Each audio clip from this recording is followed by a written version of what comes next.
Welcome to the 21st episode of Redeeming the Time. I am your host, Jake Wells. This is my co-host, my dad, Keith Eric Wells. Hello. And today we're covering a lot. We've got 2 Chronicles 35. Oh, this isn't near as much. Ezra to Nehemiah. Yeah, but so a lot of years, but not a lot of content. I think the Chronicles ones covered a lot more reading. Yeah, that's true. This week's reading is a comfortable pace compared to what we've been in, yeah. But thank you for joining us. You can find us on all major platforms. If you'd like to contact the show, you can contact us at redeemingthetimepod@gmail.com. And today we are going to be talking about desserts. We might be in trouble, too. Our drink of choice today was a root beer, and we might have to edit today. I'm already feeling it. Out. It causes you to burp like no other soda. Yeah, so there you go. Desserts. So what's your favorite dessert then? Tell us what you've been doing. I love chocolate. I don't know, the past. Yeah, you just come by it naturally. I really enjoy chocolate. So I have created a note in my phone with ratings of chocolate bars. Just straight milk chocolate or dark chocolate. I have two separate lists. Nothing like in it? No, just straight up chocolate. I want to know the ins and outs of milk chocolate. Yeah. All right. So, just milk chocolate. And I have a separate list for dark chocolate, too. All right, okay. And so I have been getting chocolate bars from Buc-ee's, which was not... That's generic chocolate. It's not Palmer chocolate. It was a weird... It wasn't just chocolate flavor. There was like a different flavor within it, too. It was not very good. I gave it a 5.7 out of 10. Okay, what would you rate Palmer chocolate? That's like that nasty stuff they give you at Easter time. Oh, it's terrible. Yeah, I don't like that stuff. It's probably like, if you probably read the wording of it, it's chocolate-like substance. Yeah. Or something like chocolate extract. Like Pringles aren't. Yeah. They're crisps. They're not really potato chips. So what's your top rated so far? Top rated so far is Ghirardelli. I mean, really? Okay. That's just one of those little squares. What really got me into it was eating the Lindor like balls, Lindor truffles. Truffles, whatever they're called. Holy cow!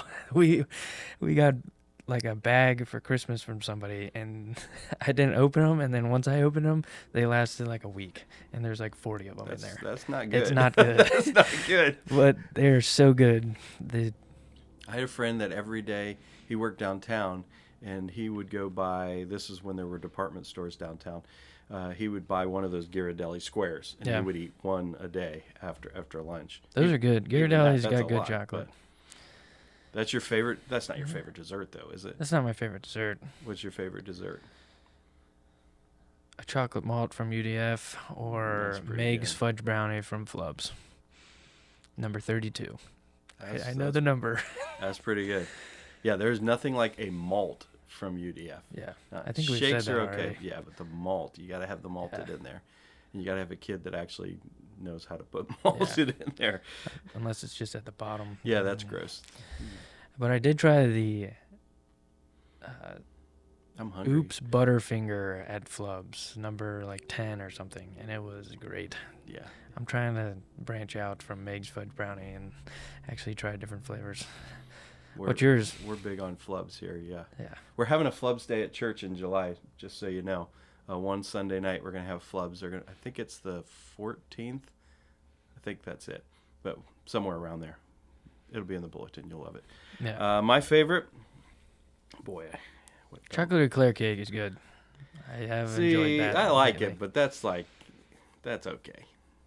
They used to be. That was the thing for a while, and then the ooey gooey butter cake was the thing for a while, that's pretty sensational. It's horrible for you, but straight fat. Yeah. Obviously, snickerdoodles are my favorite cookie. There's not many cookies I don't like though. Oatmeal raisin. Since my surgery, my thing has been I don't eat them often, but I really crave a good cake donut with a frosting on top of it. Oh man, that's been. Yeah. We went over to Hertz Bakery. Oh, Hurts, don't it? They have a red velvet with chocolate icing. Hurts or Holtman? Hertz. Okay. Holtman's has them too, but Okay. they have that around the clock one, and we just happened to be over there. There's a Costco over there now, so we went over there. Oh man, that was good. Yeah. So everybody's hungry now. Yeah. If you're Let watching, us know what your favorite dessert is in the comments. have you ever had baked Alaskan? No. It's like a dessert that's this high. It's like meringue is this high on top of it. I want to make that. It looks cool. I want to figure out how to do it and Science project. and taste it. I've got a recipe. Alton Brown has a recipe. So if you don't know who Alton Brown is, he was on Food Network forever. That dude, Science nerd. yeah, he is. He tells you the science behind all of it. I've watched all of his episodes.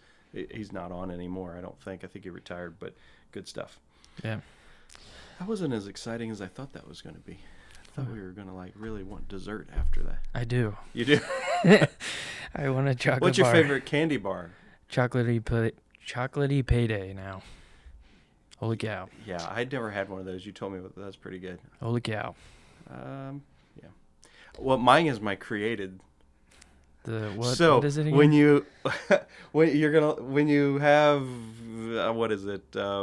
Halloween time and the time where the kids get all the candy, which is it's like 5 times a year now. They have different things for it, and they have the little fun size.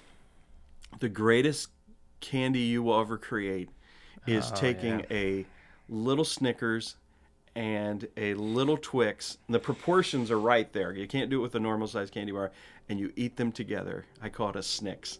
You're such a nerd. I am such a nerd that I actually wrote them and said, you need to create this candy bar. Oh my gosh. Because it is that good.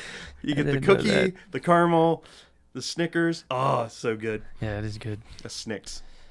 Honorable mention before we get in. Take 5 and Fast Break Reese's. Take 5 is that. I made some of those at home those one were Christmas. Good. Yeah. Should do it again. I had like 3 times the amount of caramel. They were hard to cut just because. Yeah. Good though. All right, moving on. Monday. Let's get to real things. Monday. We have the end of 2nd Chronicles. Yes. And 2 chapters left. So the Chronicles is the last book of the Jewish Bible, for lack of. Yeah. So we got chapter 35 and 36, and we have Josiah's reign. So we started Josiah's reign last week, and now we have what he does, and he celebrates a magnificent Passover. Did you notice in verse 3 there that the ark was not in the temple? Yeah, I did. That was interesting. So apparently during his father and grandfather's reign, the priests were wise enough to remove the ark so that it wasn't in there with the pagan worship. And so then they have this massive Passover that it says hasn't been that way since the days of Samuel the prophet. Yeah. And then we see Josiah's mistake here that we do not get in 2 Kings. Mm-hmm. It just says that he went into battle against Necho of Egypt. Yeah, and Necho was even warned by God and said, hey, God told me for you not to come out. And he tells Josiah that, and he still goes into battle. Yeah, he disguised himself, verse 22 says. Yeah. He wanted in this battle so bad that but it doesn't tell us why. And he gets wounded and he dies. Gets shot by an arrow, just like... this is the first mention of Jeremiah the prophet as well. Yeah. So we start to see him come into there. And then we get into... So the lamenting over his death, when we talked about that in 2 Kings, I think I said something about Josiah might not have been liked because they went from Manasseh and Amon, or not Amon, Amnon, or whatever, And then he came in, destroyed all that, and then his sons came in and went right back to evil. But here it says, like, all of Jerusalem lamented. So I was wrong there. Okay. And then, that was just a comment that I made. Sure, yeah. As you get little details here or there, it comes up with a better picture of it. They want to be lamenting like that if they didn't actually like him. Then chapter 36, we get literally the final days before Nebuchadnezzar comes in. There's a lot of history in this chapter. Jehoahaz, the second oldest son, claims the kingdom for 3 months. And it says, Egypt put him down at Jerusalem and took him to Egypt. So and then his older brother, Eliakim, renamed Jehoiakim, he comes to power. And this is some interesting history here. Nebuchadnezzar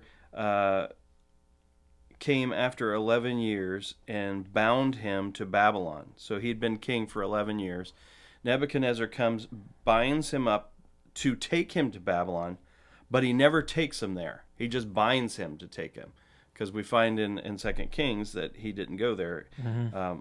So I was looking into that, and what history tells us is that while Nebuchadnezzar's there, he's not full king yet. His father is, and he gets word after defeating Egypt and taking Jerusalem, his father had died.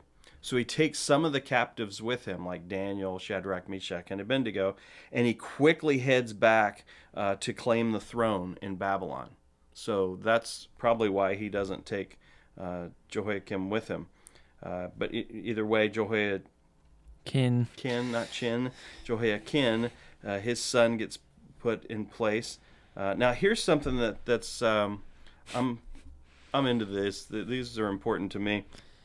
So in here it says that he's 8 years old. And Yeah. when I read it, I was like, because it says that he did evil in the sight of the Lord. So in my brain, I didn't go back in 2 Kings and look how old he was in there. So I was like, what are you doing as an 8-year-old that it says you did evil in the sight of the Lord? Yeah. You took too many cookies or something. 2 Kings 24:8 tells us that he was 18 years old. So how do you explain this? Now you're going to read some commentaries. You might read some things online. And people are way too quick to say this is, some copyist error. No, we believe the Word of God or we don't. And I think there's two explanations. One, he co-reigned with his dad, but I don't know why you would co-reign with your dad from 8 years old. That doesn't make much sense. The second one, and I think Jeremiah 25:1 sort of confirms this, is that this was the 8th year of the captivity. And then Jeremiah 25:1 sort of confirms the captivity began the 4th year of Jehoiakim, and he reigned 11 years. So 7 years, and then Jehoiakim's year would be year 8. So the son of 8 years would be, to me, that's the more acceptable answer there. Yeah, kind of like the... Yeah, we had that. Yeah, we same had a thing similar thing last month or last week. Last week, I think. Yeah, it's all Wherever it's it all is. merging together here. So Jehoiakim gets taken to Babylon, and his uncle Zedekiah. It says brother. I think it's brother, meaning brother of Jehoahaz or Jehoiakim. Zedekiah gets put up as the leader. When we get to the book of Jeremiah, you're going to read a lot about Zedekiah. He just would not listen to the prophet, and he listened to all the false teachers. In Go verse ahead. 16, it says they mocked the messengers of God, despised his words, misused his prophet. And it uses the word abominations of the heathen. So he's bad news. So he thinks he's going to gain independence. How arrogant are you as a small nation to think you're going to gain independence of the massive? Who's got every other nation around Right. you. I guess Americans could have said that against the British, though, too. But he definitely wasn't following the Lord where the Lord would bless that. And he rebels, and this causes the full revolt, the final thing. Verse 16, till there was no remedy. Yes. And you see that when Nebuchadnezzar comes in. And here we see God sent messengers. He sent prophets. They mocked him, like you just said. Finally, the Chaldeans, they take over. They destroy Jerusalem, the temple, the walls, all the houses of anything. Verse 21, Jeremiah prophesied the captivity. They're going to be in captivity for 70 years so that the land would have its Sabbath rest. They're not doing it, so God's going to allow it. In verse 20, until the reign of the kingdom of Persia. I think this is important here. In 539 BC, the Persian king Cyrus So Babylon's in control, and we'll read about this in Daniel, all these different kings that happen, and how Nebuchadnezzar and then his son and the guy following him and all that. But we finally get to the last king, and the Persians had started to rise, and he takes over the empire. This is so cool. History tells us that Babylon was a walled city, and there was a gate that on the river, so it spanned the river, and there was a gate there that they could raise up so boats could come in, small ships could come in. And then there was another gate in there that went all the way down to the bottom, so they couldn't swim under it or something like that. Well, that one was left up. No one knows why. But so Cyrus has the first king of Persia. He has the river diverted, the Euphrates River diverted, and he marched his army underneath the gate into the city, and took over. Yeah, we'll read about that when we get into. So cool. Yeah, that's very cool. This is mentioned in Isaiah 44, prophesied. Jeremiah 51 is prophesied, predicting 200 years later. They use his name, and pretty cool. Yeah. But God, it says there, King Cyrus, led by God, allows funds and Israelites to return to rebuild the temple 70 years later. Mm-hmm. And then we end the book with Scott's observation. Yeah, so in Hebrew, the last sentence of this chapter is incomplete. So this is the last book of the Jewish Bible, and it leaves it with an incomplete sentence, indicating the still hope, the story's not done. More to come. Yeah, so, exactly. Very cool. So that's the end of the first and seconds. Yeah. So we're done with we've completed 1 Samuel, 2 Samuel, 1 Kings, 2 Kings, 1 Chronicles, 2 Chronicles. So now we go into the exile here with Ezra. So we got the first 3 chapters of Ezra here on Tuesday.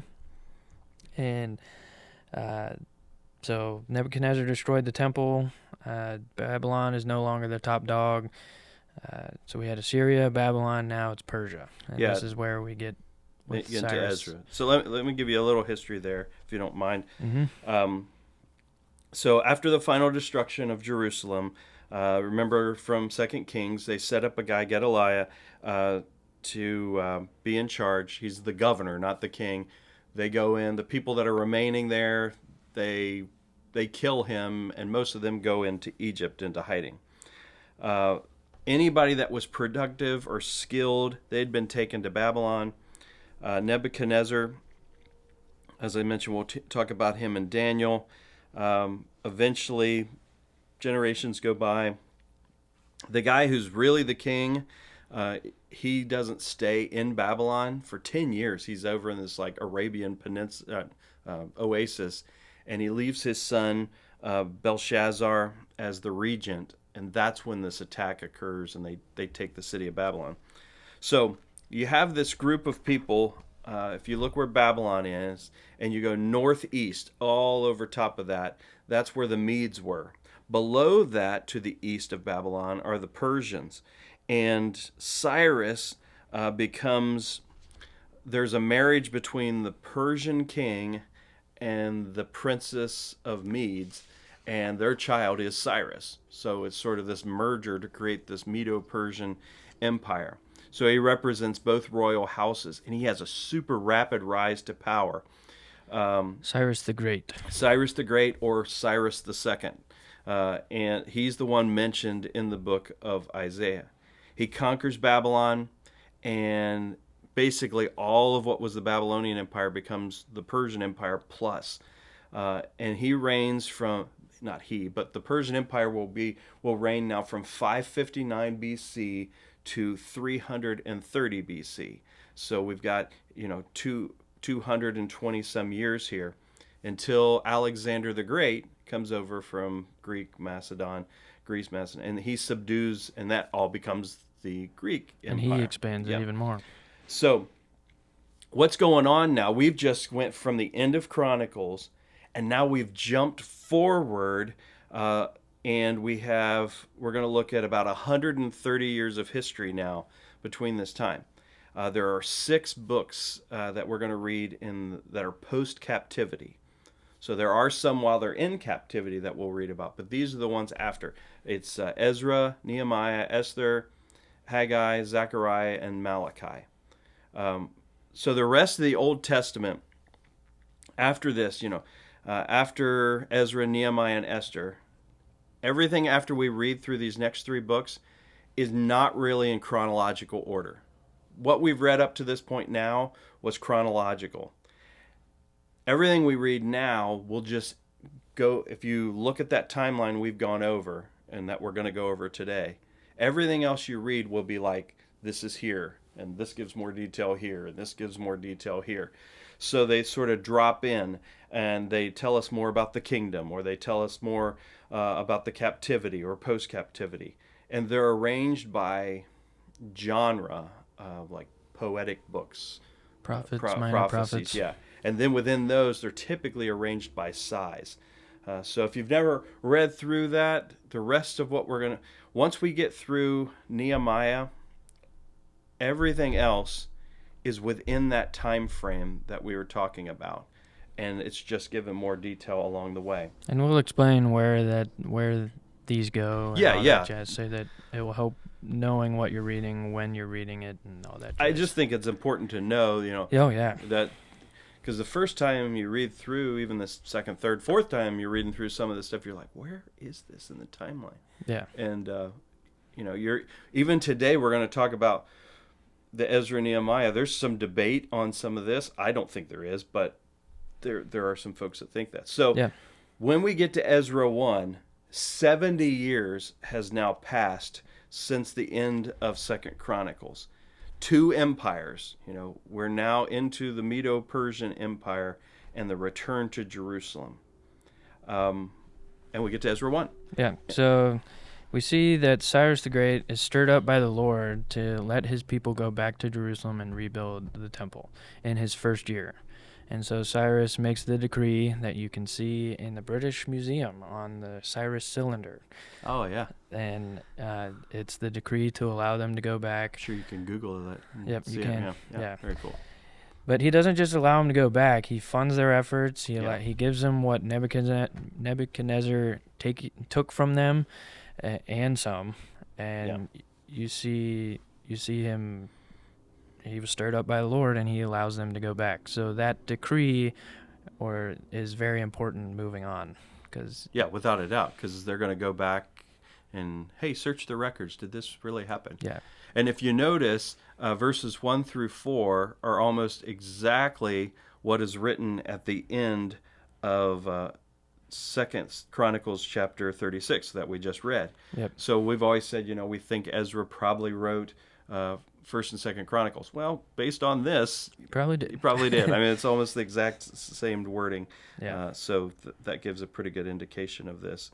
Now, interesting, when you read chapter 1, Ezra's telling history that he was not part of, because he's not going to come on the scene for another 79 years until he doesn't actually show up in the picture until chapter 7. Mm-hmm. So he's given history.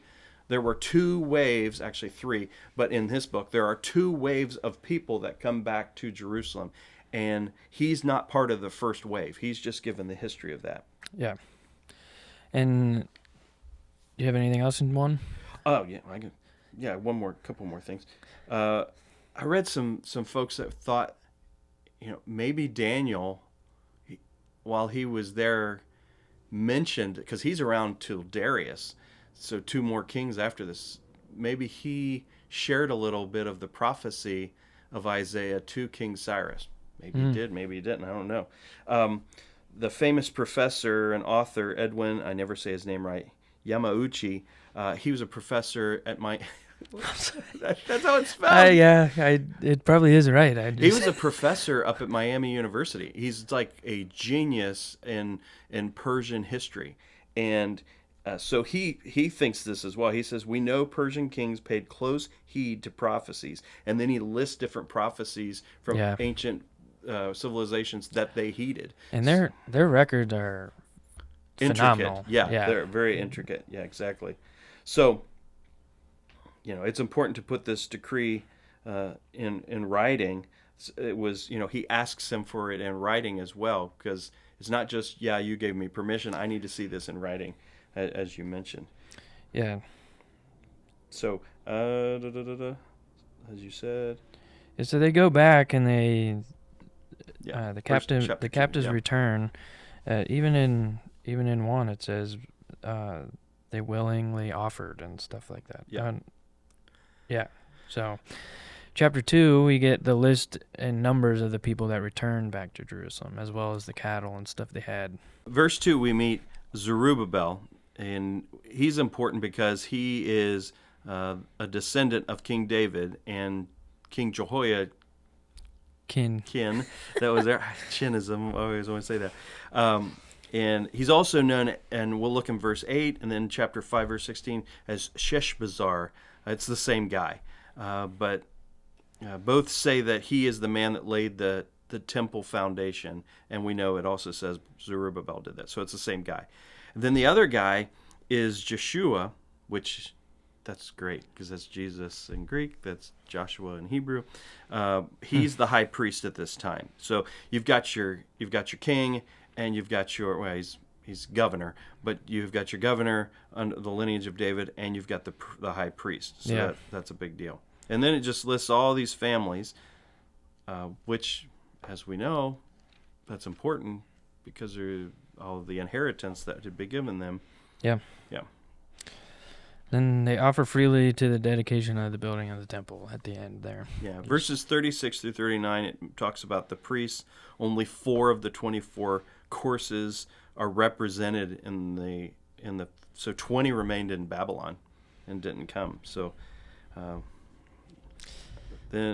so there's 42,360 people that willfully came.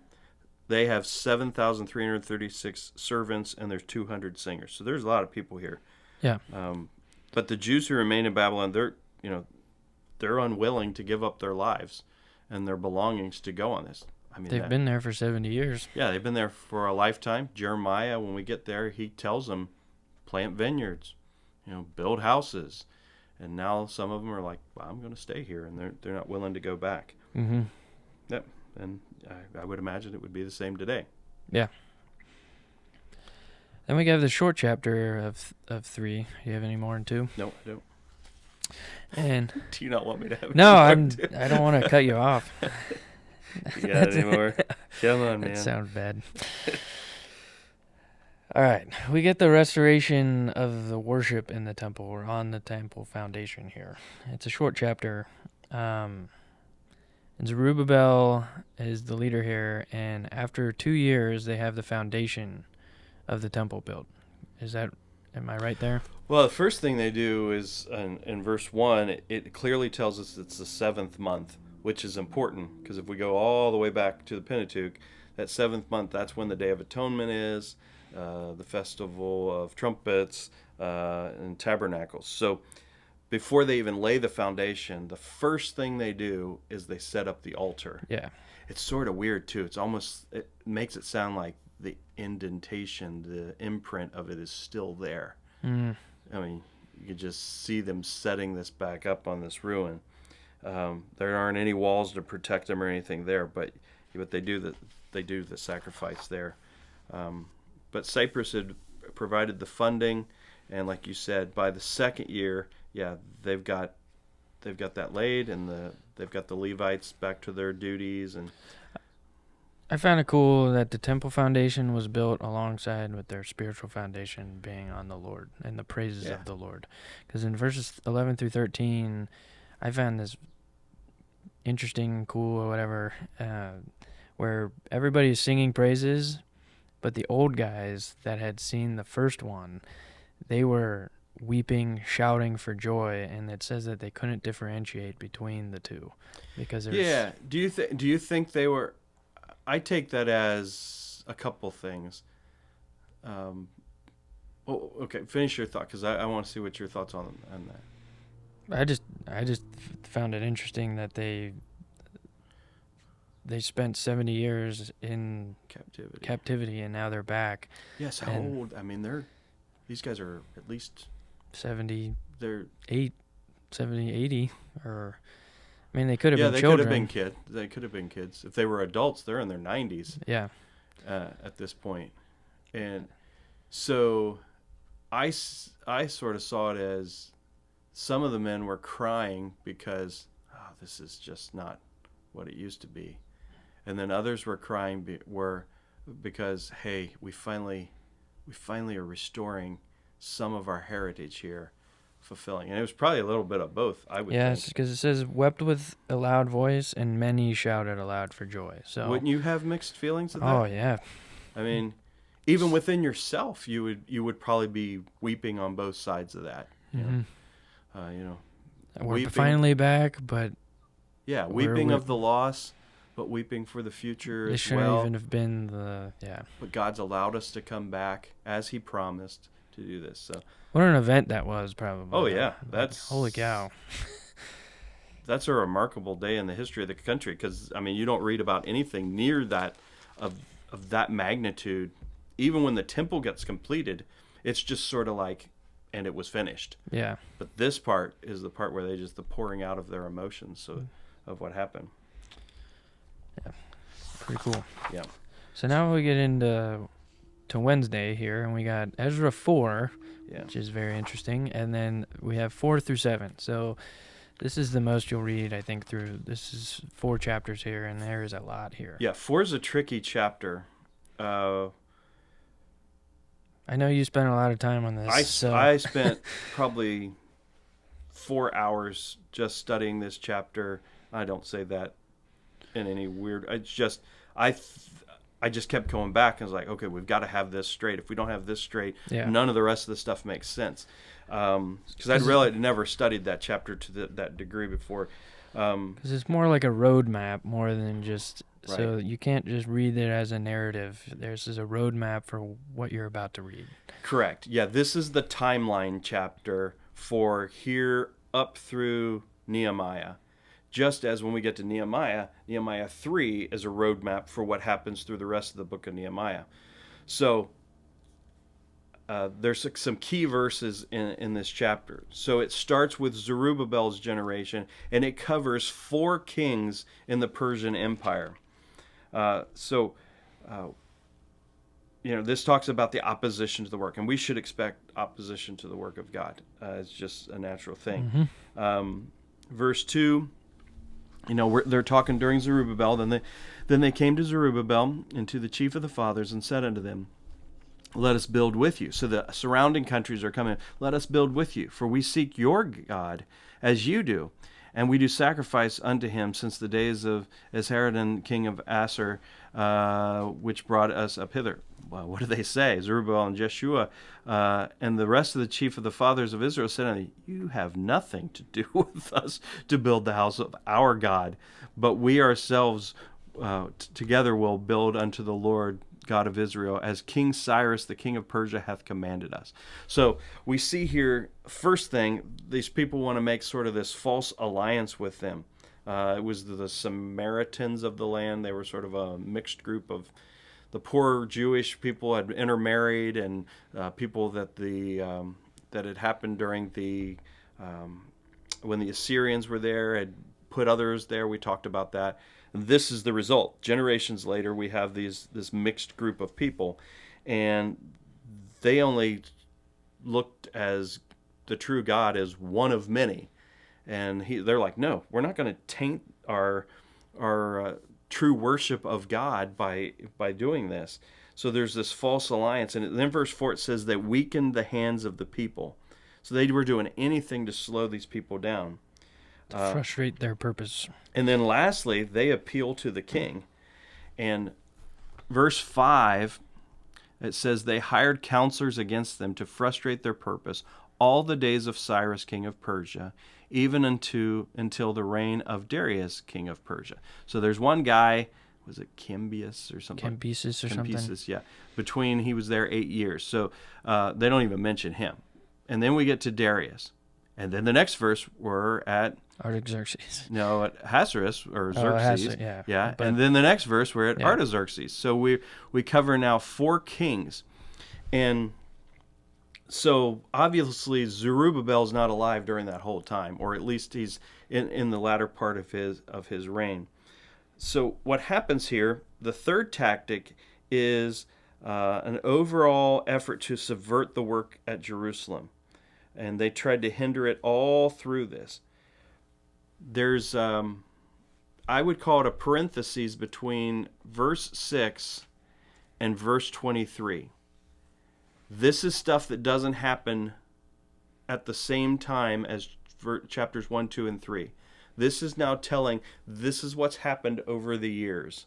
And eventually they send, 3 kings later during Artaxerxes, they send a letter to him saying, did this really happen? And verses 17 through 22, he writes back and he says, all right, let the work stop until I tell you further what's going to go on. Verse 12, we know that this is why, and I believe this is where Ezra comes in. So verse 11, this is a copy of the letter that they sent unto him, even unto Artaxerxes the king. They sent thy servants, the men of this side of the river, probably the Euphrates is what they're talking about here, at such a time, be it known unto the king that the Jews which came up from thee, you sent them to us, are come from Jerusalem, building the rebellious and bad city. They're talking about Jerusalem, and have set up the walls thereof and joined the foundations. And then he goes on talking about how they're not paying taxes and they're trying to undermine the king. So he tells them to stop.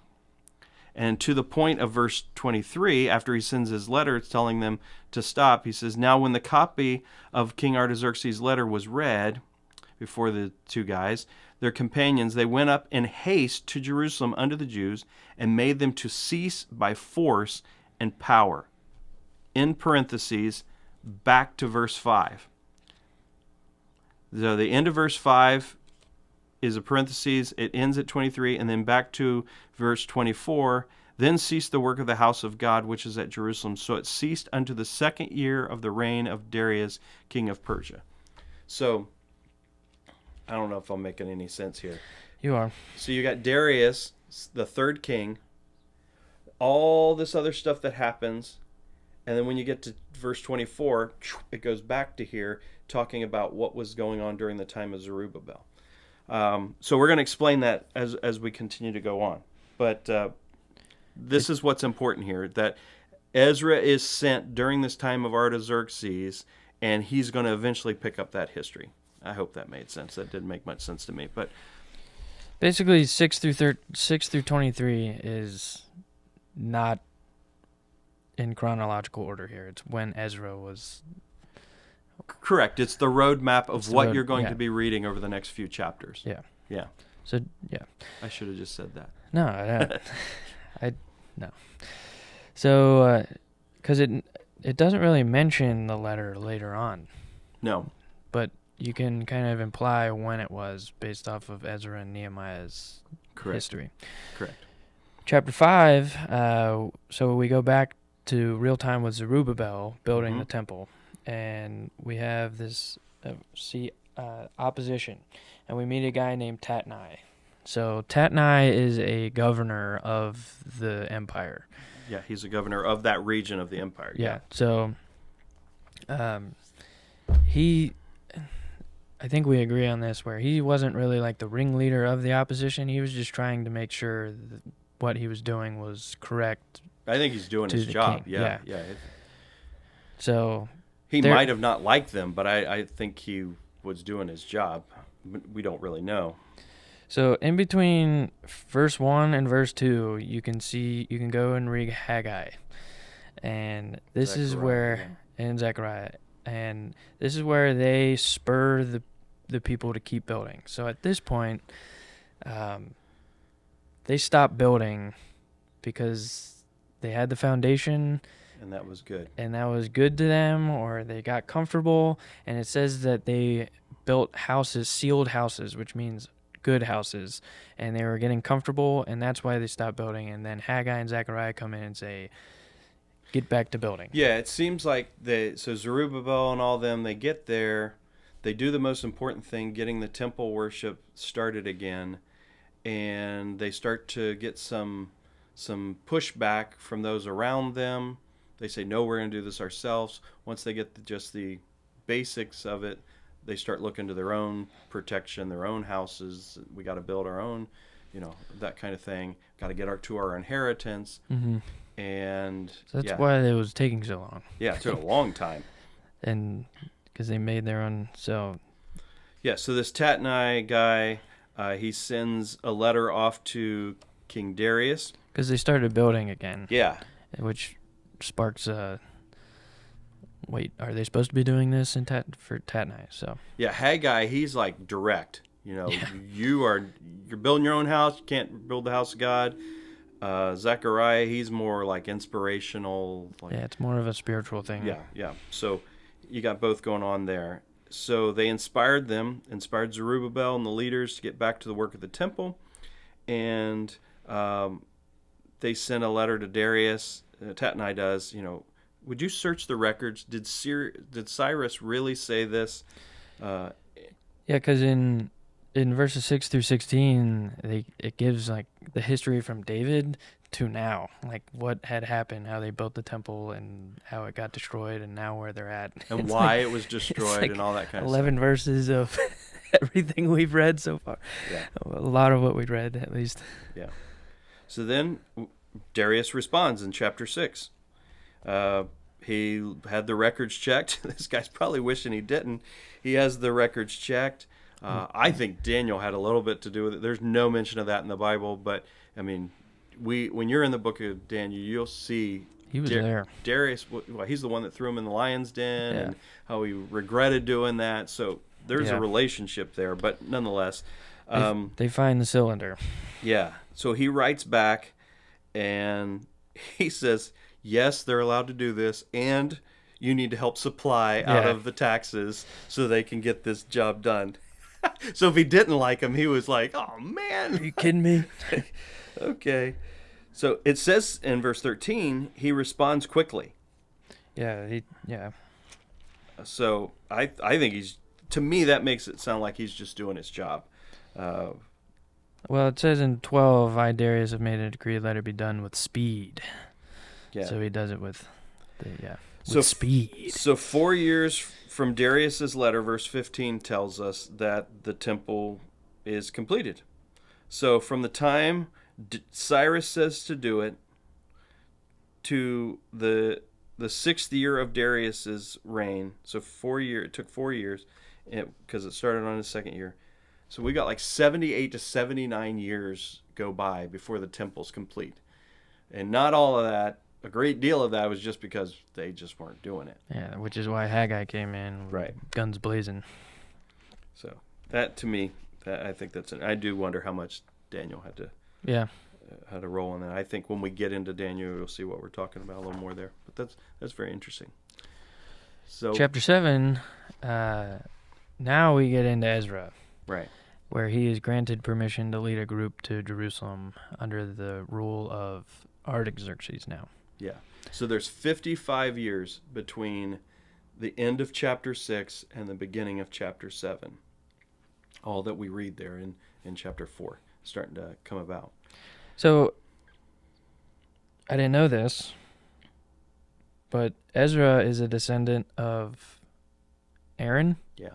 I did not know that. Yeah, it gives his lineage there. Yeah, and that's important. Yeah. I mean, it wouldn't be there if it wasn't, so... And he's the real deal. He's a skilled scribe. It says he's a ready scribe, means skilled, and he had to have been...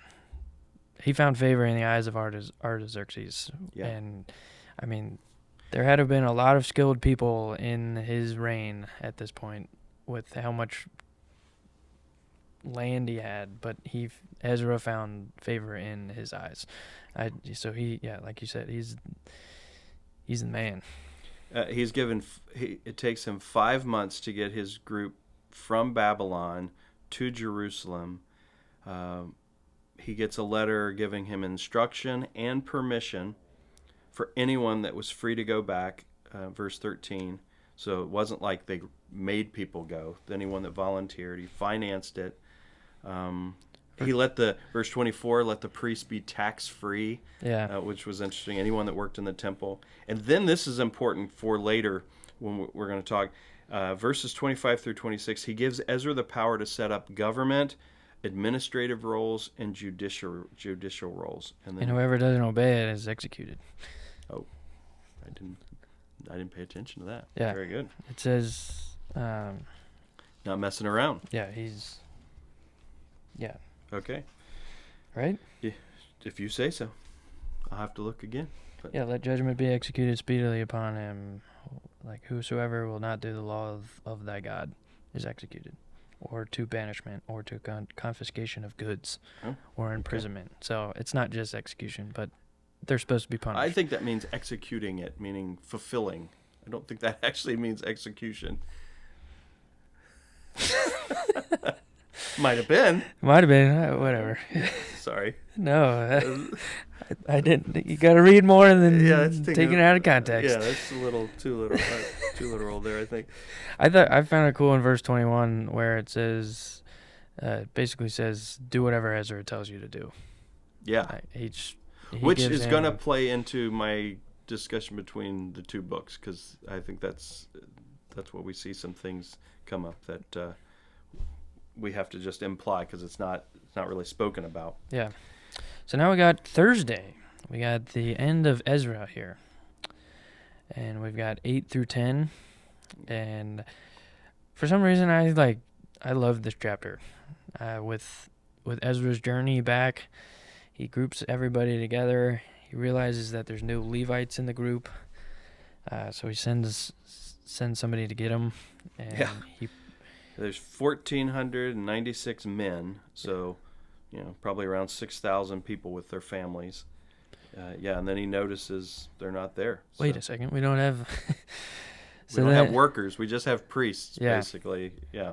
So before he leaves, he has them all group in Ahava, and he prays for safe travels there. They fast and they pray. Yeah. And they fast and they pray because of verse 22. Yeah, it says, For I was ashamed to require of the king, and a band of soldiers. Yeah.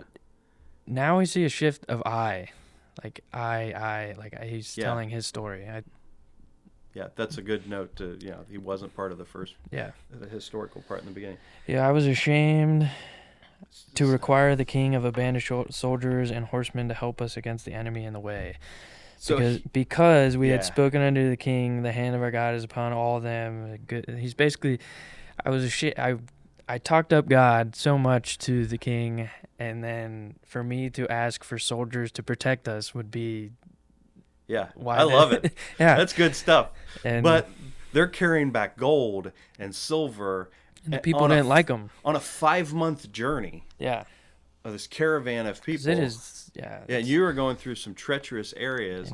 And they don't like them, too. And so, what's he going to say? Yeah, what's he going to do? So he divides them up, and he presents the treasure to these men that would, they recorded. He records down how much it was, and he divides it between these men. He's like, "You're in charge of this." And when we get to Jerusalem, you're going to present this, and we're going to weigh it again, and we're going to see, did someone steal it? Did you take some of it? It almost sounds like they might have used some of it to finance the way. I don't know. Yeah. But I sort of got that feel to it. And they get to Jerusalem, and they do exactly that. Yeah, in 31, you see that God was upon us. He said, God was upon us, and he delivered us from the hand of the enemy. On the streets, the ambushes that came. And you're expecting some big things that he's going to do here during this time, but it doesn't really record that, because the first thing it records now in 9 and 10 is he's getting the house in line. Mm-hmm. Before we go and do all these judicial, governmental things, we got to get right with the Lord. Yeah. And chapter 9's a crazy chapter to me. I have holy cow, what a chapter. That was what. Really? All right. I've said holy cow like 10 times, but whatever. All right, Batman. You've never even seen that show, have you? Not those, no. Too bad. The Batman I know does not say "Holy cow." He says, "I'm not gonna." I'm Batman. The true Batman. The true Batman. Adam West says. The true Batman. Should we talk about that in those the new pod? Those were great. Every little kid should have grown up watching those. I did watch the one where they're on like he has a boat and stuff. I don't know which one that is. Just go on. There's Penguin. All of them are in there. Oh, the movie. Yeah, the movie. They did. Yeah. Pow. With kaboom. The Riddler and all of them Catwoman are like together. The Joker. There you go. Anyway, Ezra hears that the people How are. did we get on that? I don't know. Ezra hears the people that are intermarrying and allowing those people to influence them. Intermarrying with surrounding nations. Yeah. Yes. Basically, going back to what they had done, which started all of this mess. Right. Pretty much. And Yeah. So he's just like, go ahead. He's just like.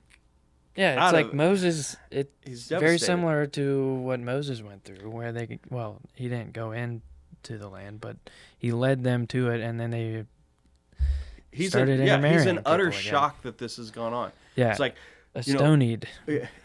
We've spent all this time where God's taken us out of here to show what our sin will do, and the first thing you're doing 55 years into it, and you're already doing back to the same stuff, and he's so astonished that he just sits there for a while. Then he starts to pray. Yeah, he rips his hair out of his head and his beard. Yeah, and that word "Estonied" is shocked, and yes. like you said, and he rents his clothes. I mean, he is devastated.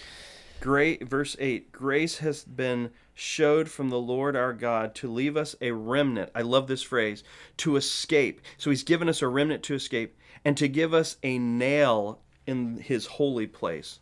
What verse is that? Verse 8. To give us a nail in this holy place. So we're holding on by just a nail, and God's given us this small group of people to survive. And what are we doing? Is what he says there. That's the phrase. Yeah. I've heard sermons that on prayer that. is... Yeah, it's intense. Yeah.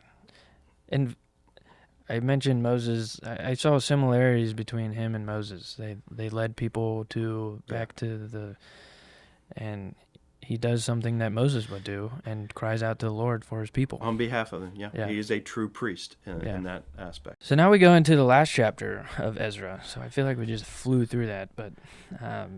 it's a small book. Yeah, it's only 10 chapters. So now we see the result of that prayer. Yeah. And there's a big group of people who crowd around him. Yeah. And a man named Shechaniah. He comes up with it. Yeah. He speaks up and admits to the sin, says that they want to make it right to the Lord, repents, and... So why do you think Ezra didn't give a reason or a solution? I found that interesting that Ezra wasn't the one that proposed the solution. He lets this guy step up. Had you thought of that? I hadn't thought about that, but I found that interesting. Maybe showing the heart of the people more than just him. Yeah, because his heart was right, but the people weren't. So it's probably accepted more too, since they were part of the decision. And this is a major decision. He proposes that they separate, like divorce their pagan wives and their children. So the marriages are voided, and the children are with them. And in today's world, I mean, we look at that. Oh my goodness, that's not very Christian-like to do such a thing. Now they do. We find. They gave them a portion. This wasn't. See you later. Yeah, see you later. You're out on your own.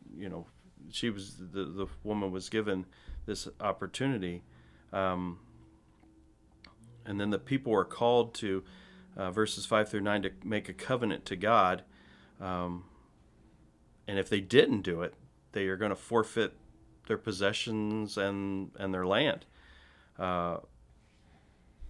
Yeah. I think this chapter has to be seen without a doubt, it has to be seen in light of the covenant between God and his people Israel. This is not the church. I mean, this is not, you cannot apply this principle to the church. If a person is married to a non-Christian, and I mean, this is, you cannot use this scripture to say, get rid of them. Yeah. That is far from what you read in the New Testament. That's not. This is, I'm bringing a separated people back to this nation to fulfill the word of God, and they're not doing it, and they need to separate. And it goes back to some of the earlier things of what to do.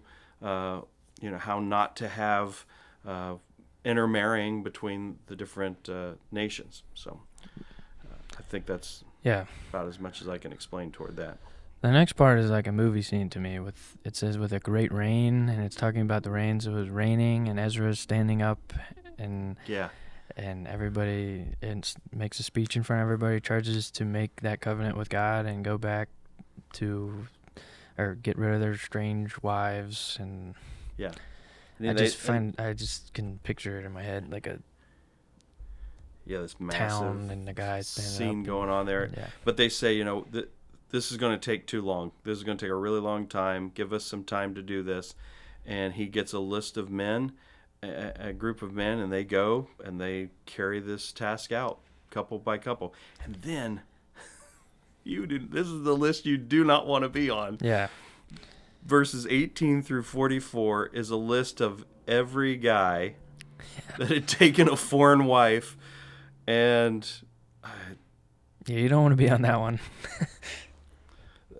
The significance of this is really astronomical, because God did send them into captivity for this exact same activity. Yeah, that's what started it all. And they're failing right at the beginning again. So there is a stern hand in this situation. It's a pivotal moment in the recommitment to the Lord. In case you think of great hatred coming out, no, this is hard to understand. I think, for some, it is, I think Hagar, like if you go all the way back to Abraham with Hagar, that's harder to understand than this, even in my opinion. This is a little easier to understand. But nonetheless, there we are. Yeah. So we get into the second book of Ezra, as some would say. Some would say that. But it's Nehemiah here. We have Friday. What'd you call it? The second book of Ezra. Oh, okay. Some people. I've never heard it called that. Okay. Because it's. I was thinking of the dad joke for this one. Oh. Let's go ahead. It's the shortest. In the middle of the show. The shortest man of the Bible. Nehemiah, and then Brother Rick will say, "No. He's not the shortest man. There was somebody the shoe height." Yeah. He'll always stop and say that. Yeah. That's funny. It is funny. All right. Friday, we got the first 3 chapters of Nehemiah. Give me a courtesy laugh. You give me a courtesy laugh every week. You don't even laugh half the time. Oh my. So that's payback. All right. So we get to Nehemiah, and Nehemiah, yes.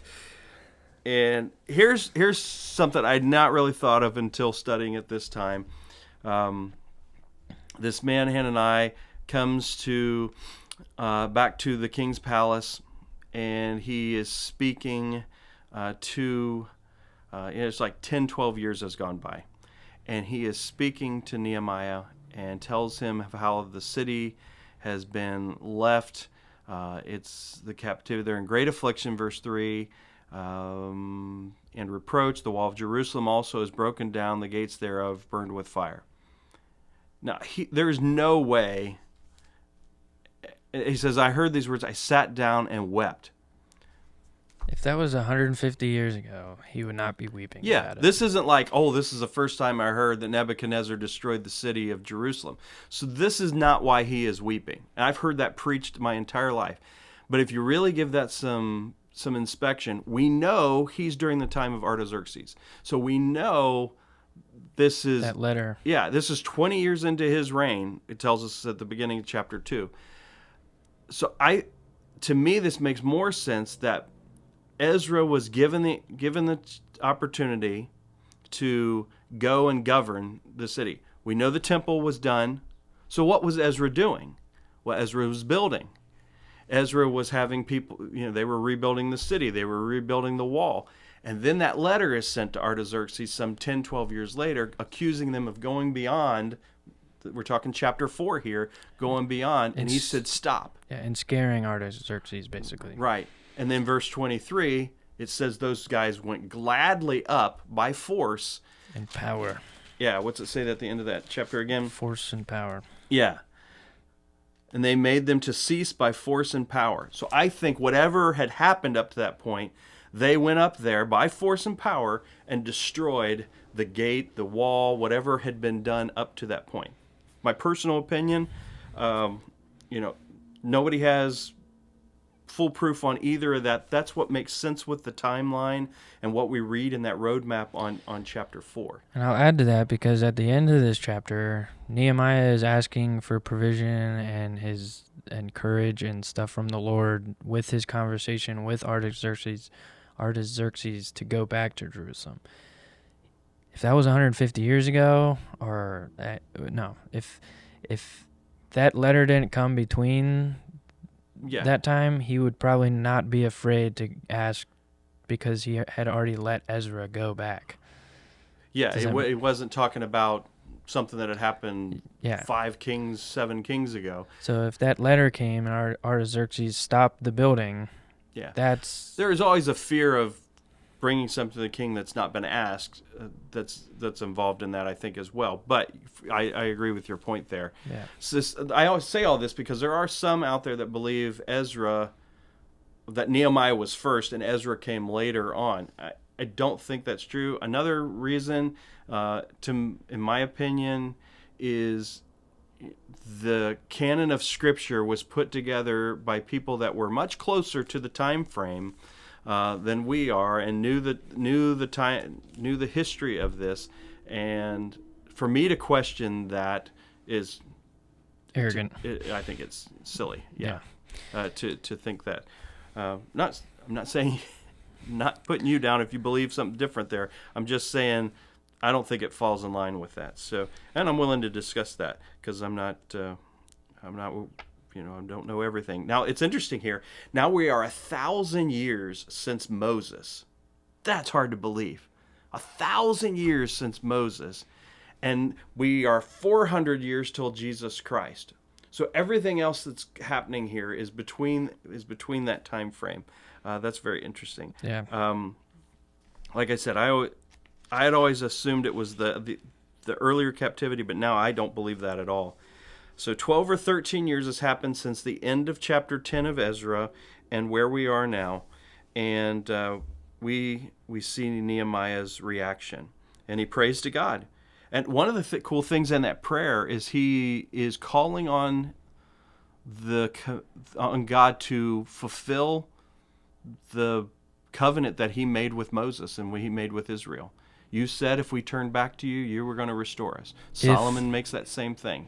If we do this, you'll turn to us. And he calls on that, and he asks for grace in the king's eyes.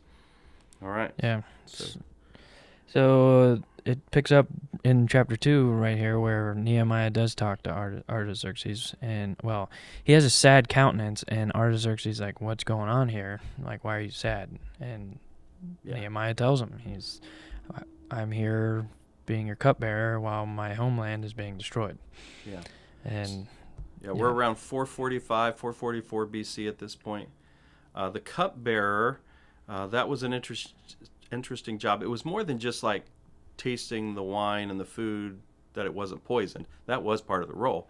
But this is a person that was an advisor to the king. They were a trusted servant. Obviously, you're going to trust the guy if he's going to taste your food. This isn't poison. Yeah. Yeah. Ooh, yeah, like take this fake sip. No, it's great.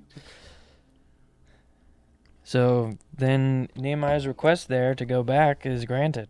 Mm-hmm. And he goes back to the land, and go ahead. I have stuff in 12 through 16. Okay, verse 5 is an interesting verse to me, that he puts it on the king, that thou wouldest send me. So, can I go versus would you send me, brings with it added benefits, right? Yeah. if I just say, can I go, I'm on my own. But if I say, will you send me, that came with it the purse strings of the kingdom, and he does that. Yeah. And then And he gets, does, because he has soldiers and stuff with him. Yeah, and then boom, he's in Jerusalem. Yeah, and we see him sneaking out at night to inspect everything, see where everything, and he sees that it's in ruin. And so I thought it was interesting that he went out at night to do that. Yeah. Just sneaking around. And then does he wake him up or something? No, I think it's probably the next day or something like that. Yeah, verse 18. And the cool thing is he didn't just go in and say, hey, the king told me to come here. This is what we're going to do. It says there in verse 18, it made their spirits ready. He inspired them with what he said. Let us rise up and build. Yeah. So they were discouraged over what happened prior, but now, we're gonna make some progress here. That's very interesting. And then we get the first wave of opposition. I note 7 waves of opposition through chapter 7.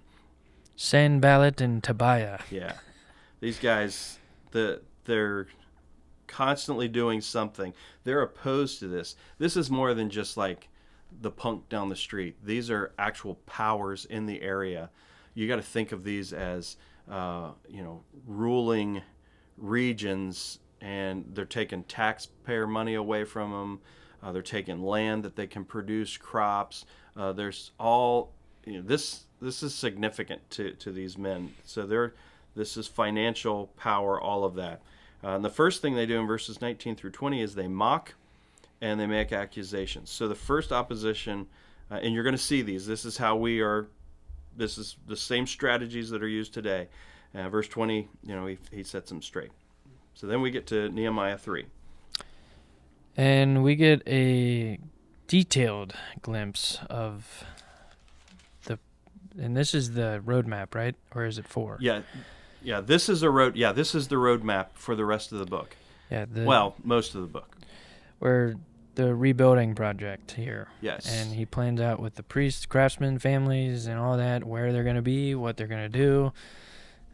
Just showing, for me, it was the unity and dedication with a mixture of good leadership. So he lists out, here are all the people in the gates that they were, in the wall part that they were building.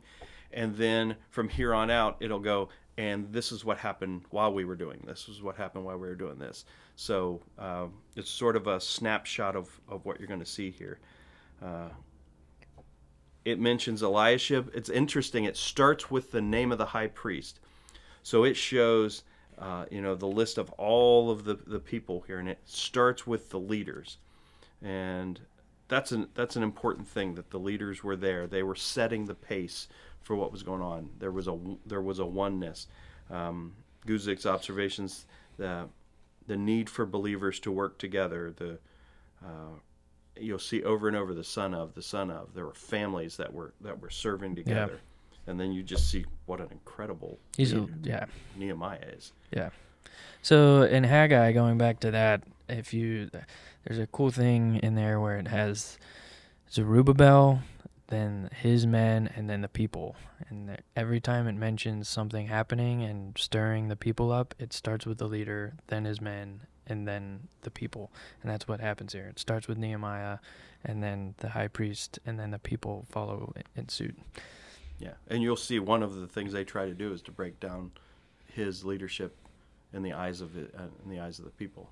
So they fully know what they're doing there. Yeah, Nehemiah's the man. He's a leadership. You're never going to see people rise above the potential of their leaders. Typically, America, 2024. Yeah. Saturday we got Nehemiah 4 through 6, and we have the opposition and the readiness of Nehemiah and his men. So Nehemiah created a culture of hardworking people. I think. They were willing to put the time in. Yeah, in verse 6, and it says, "For the people had a mind to work." Yeah, it's a great phrase. Yeah, and then in verse 9, you see him praying to the Lord and setting a watch by day and by night so that they could actually complete this without Sanballat and Tobiah. So opposition 2 happens in verses 1 through 3. So this wall is being built, and they're mocking it. I mean, you could imagine you got just normal people out there doing. They're not bricklayers. They're like you and I going on that mission trip to build cinder block place down in Brazil with a group of guys. We had one guy that knew what he was doing. The rest of us were, doing what was asked of us. And they mock and they say, if a fox go up and he shall even break down the stone wall. So the next thing was to belittle them. Yeah. And, but the people had a mind to work. Then verses 7 through 9, opposition number 3. Sanballat and Tobiah, they planned an attack. Okay, you're not gonna stop. We're gonna plan an attack, and they got all these other people with them, and this says this caused the people to feel discouraged. And interesting parallel. They were to do this work, and the verse 10. Let me read that. Turn the page here. I got it. And Judah said, the strength of the bearers of burdens is decayed, and there is much rubbish, so that we are not able to build the wall. Right. So there's first the belittling starts to take an effect, but then they also talk about there's too much rubbish. So if you can imagine from all these times of being thrown down, there's all this stuff around there. And the parallel here is to effectively build, they had to get rid of the trash. And if you want to make a spiritual application to this, there are times when there are things in our life that we have to get rid of because it's trash in our life. If we're going to effectively be used of God, we can't allow sin to just lay around. And maybe it's not even sin. Maybe it's a habit or a thing that is just not useful in our life.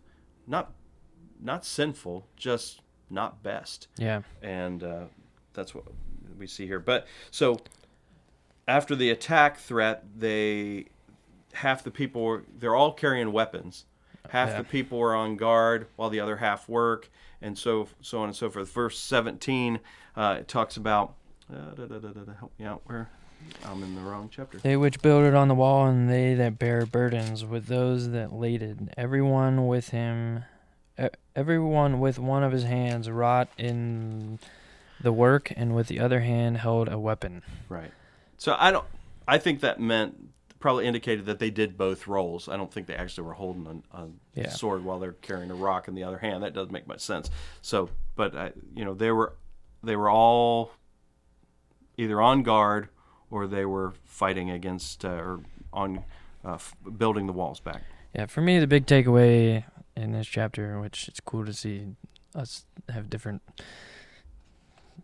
takeaways. Yeah, and we need to be watchful, but also while also putting our faith in God. So first, it says they prayed to God, but then it wasn't just not ignorant, but they set in place a plan, a marvelous way of being able to carry it out in day-to-day lives. They figured it out. They figured a way to like in our own lives, if you don't have a plan to get rid of a sin, that's really good. I like that. You are not going to be. It's going to be harder to get rid of the rubbish. You're probably going to fail. Yeah. You're probably going to fail. So they've had faith in God, but Nehemiah had the plan to carry it out. I like that. I'll preach. We both said it. That's funny. Nehemiah 5. Here we have. This is an interesting chapter. This is sort of like chapter 10. 9 and 10. Yeah. 9 and 10. Yeah. He dresses and puts out fires, addresses issues here of enslaving, usury. And the whole thing's about usury. Yeah. Or charging interest. And so he rebukes the nobles, officials. Yeah. To me, this shows, when Satan attacks our lives, attacks from the outside happen often, but sometimes the more effective attack is when he attacks us from within. Yeah. And if we can cause pride and jealousy or just sinful activity toward each other, That typically can destroy a church more than, or a relationship within a family or whatever it might be in our Christian walk, more than the outside attack. Because the outside attack comes and, like we saw in the last chapter, we huddle and we are ready. We're ready to fight. But when it comes inside, then we start taking sides and that kind of thing. And I see this a lot here. There apparently had been a famine in the land, and the rich, they don't have much. They've just come over from wherever they were in Babylon and Persia, and they start taking loans out from the richer, and they can't pay them back because of the famine. So they start charging them interest where they take their land. They even take some of their children and make them servants or slaves. Nehemiah is angry. Yeah, he is. Verse 11, if you do the calculation, that's like 12% a year, which it's even more than that in America right now, but nonetheless, they couldn't pay it back. And if you go to Ezekiel, if you remember back in Exodus, I don't know, we're not even in Ezekiel. Back in Exodus chapter 22, verse 25, God prohibited the Jews from doing this against fellow Jews. I don't know. Don't get to Ezekiel too quick. All right. Yeah, so he's hacked off. Verse 6. And he restores it. He alleviates the hardships, promotes unity and economic status and stuff. Think about how bold of a request that was. I guess he had to have had major authority to force them to do that. I mean, if you're holding, I don't know, you're holding $50,000, $100,000 in loans against some guys around you, and he says, no, you're not allowed to do that. What? Yeah. How do you take that hit? I'm sure they had to pay back the actual amount, but not with the usury. But, you got to give the servants back, got to do all that kind of, you got to give them their house back. It says you got to give their fields back to them. Yeah, this isn't just a quick fix. This is a long. But he makes them, verses 12 and 13, he makes them sign an oath. Not just say it. You got to sign an oath that you've given these people their stuff back. And then verses 14 through 19, he leads by example. He's the governor at this point, and it says he doesn't take any of the taxes to pay for his own food and stuff like that. He knew the people were struggling, and he's a pretty cool guy. Yeah. Chapter 6, we get Sanballat, Tobiah, and then another guy named Geshem, an Arabian guy. Yeah, we have 4 more oppositions that come up here. So we got those 2 guys and another. Yeah, they got a friend. Yeah. They try to lure Nehemiah into a trap here and like, hey, come visit us here. We need to talk. Yeah, this is a famous saying there. Verses 1 through 4, this 4th opposition is they feign cooperation to ensnare him. He doesn't fall for it. And verse 3 is the famous verse. Go ahead if you want to read it. I am doing a great work so that I cannot come down. Why should the work cease whilst I leave it and come down to you? That is awesome. 4 times they come to him, and he's like, no, what I'm doing is of great work.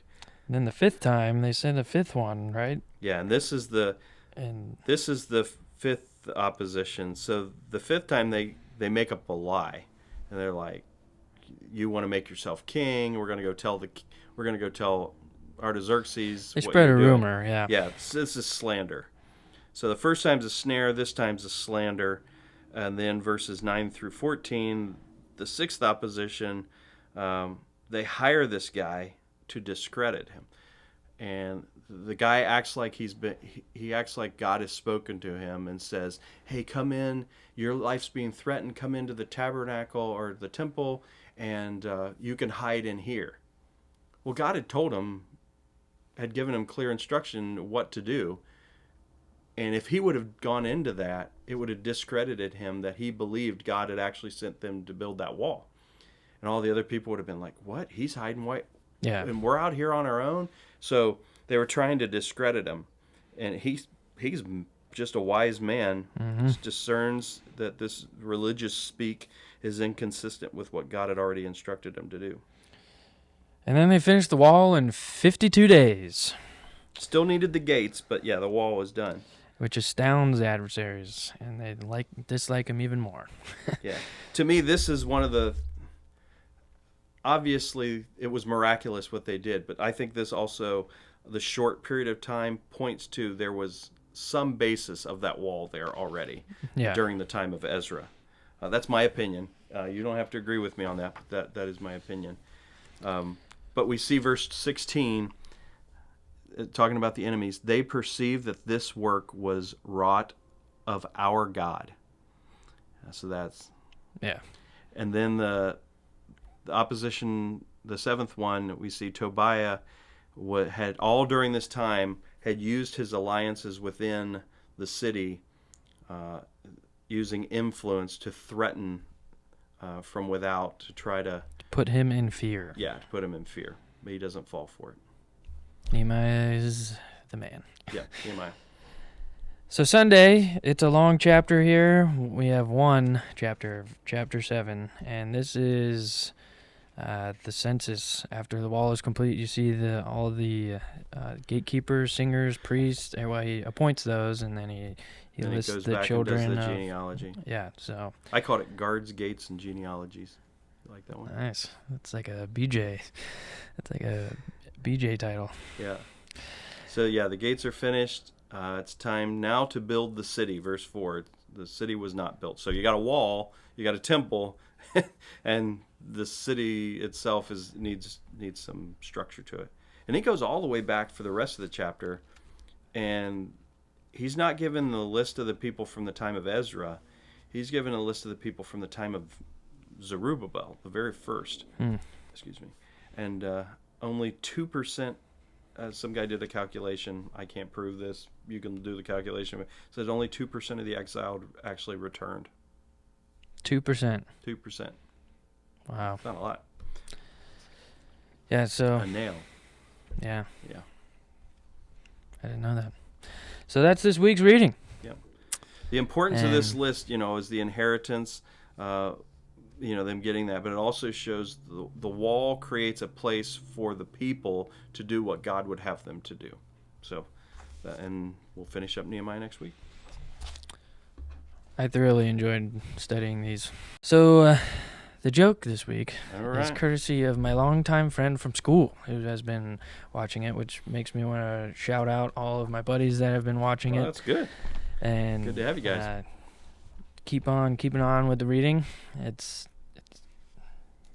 getting in the Word of God, so it's pretty cool. That's very good. So, this is courtesy of my boy Riddle. All right? He sent it to me last night. I asked him if I could say it, and he said, yes, sir. So, let's hear it. Why did the unsuccessful farmer try a career in music? Something about beats? Because he had a ton of sick beats. That's pretty good. It was good. I'll give you that one. It wasn't me. It was Riddle. Good job. All right. Well, thank you for tuning in for yet another episode. And keep reading. If you got off a little bit, start where we are now so you can keep going on. Don't get so far behind.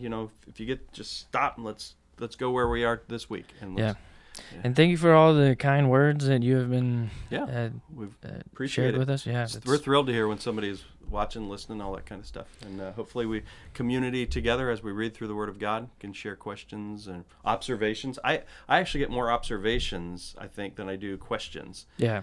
Which is cool. Yeah, like point out something. I didn't think about that. Jenny Dunn said something to me yesterday. Yeah. And I was like, I've had those too, and people's Lord brings different things out to different people. So very good. All right. Have a good week. Love you guys.